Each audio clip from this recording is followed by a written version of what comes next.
அனைவருக்கும் வணக்கம். இந்த வீடியோ பதிவில் நம்ம பார்க்கக்கூடிய விஷயம் என்ன அப்படின்னா, ஜாதகம் இல்லாதவங்களுக்கு ஜாதக பலன்கள் பார்க்க முடியுமா, எப்படி பார்க்குறது அப்படின்ற ஒரு முறையை சொல்லித்தரோம்.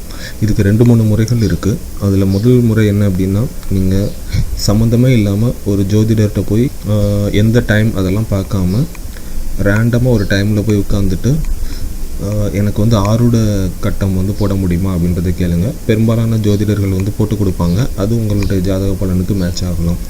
அப்படி இல்லை அப்படின்னா, என்கிட்ட ஜாதகம் இல்லை, என்னோட மனைவி கிட்ட இருக்குது அப்படின்னு நினச்சிங்கன்னா, உங்களுடைய மனைவியினுடைய ஜாதகத்தில் அவங்களுடைய லக்னத்திலிருந்து 7வது வீடாக எந்த வீடு வருதோ அந்த வீட்டை லக்னமாக வச்சு பார்த்திங்கன்னா அது உங்களுடைய ஜாதகமாக ஓரளவு பலன்கள் மேட்ச் ஆகும். ஃபார் எக்ஸாம்பிள், இப்போ உங்களுடைய மனைவியினுடைய லக்னம் சிம்மம் அப்படின்னா அதுக்கு 7வது வீடு என்னது, கும்பத்தில் லக்னமாக வச்சு நீங்கள் அந்த ஜோதிட பலன்கள் பார்த்தீங்க அப்படின்னா அது உங்களுக்கு பொருந்தி வரும். உங்களுடைய ஜாதகத்துலேயும் அதே மாதிரி கிரகங்கள் தான் இருக்கணுன்ற அவசியம் இல்லை. ஆனால் பலன்கள் பொருந்தி வர்றது ஓரளவுக்கு மேட்ச் ஆகும். ஜாதகமே இல்லாதவங்களுக்கு இந்த முறையை பின்பற்றலாம். மனைவியினுடைய ஜாதகம் இல்லை அப்படின்னா அப்பாவினுடைய ஜாதகமோ இல்லை அம்மாவினுடைய ஜாதகமோ இல்லை தம்பி தங்கைகளுடைய ஜாதகமோ இல்லை குழந்தையினுடைய ஜாதகமோ இருந்தால் கூட ஒவ்வொரு உறவுகளுக்கும் ஒரு வீடு அப்படின்ற மாதிரி கொடுத்துருக்காங்க. ஸோ அந்த வீட்டில் நீங்கள் லக்னமாக வச்சு பார்த்தீங்க அப்படின்னா அந்த ஜாதக பலன் உங்களுடைய ஜாதக பலனுக்கு ஓரளவு மேட்ச் ஆகி வரும்.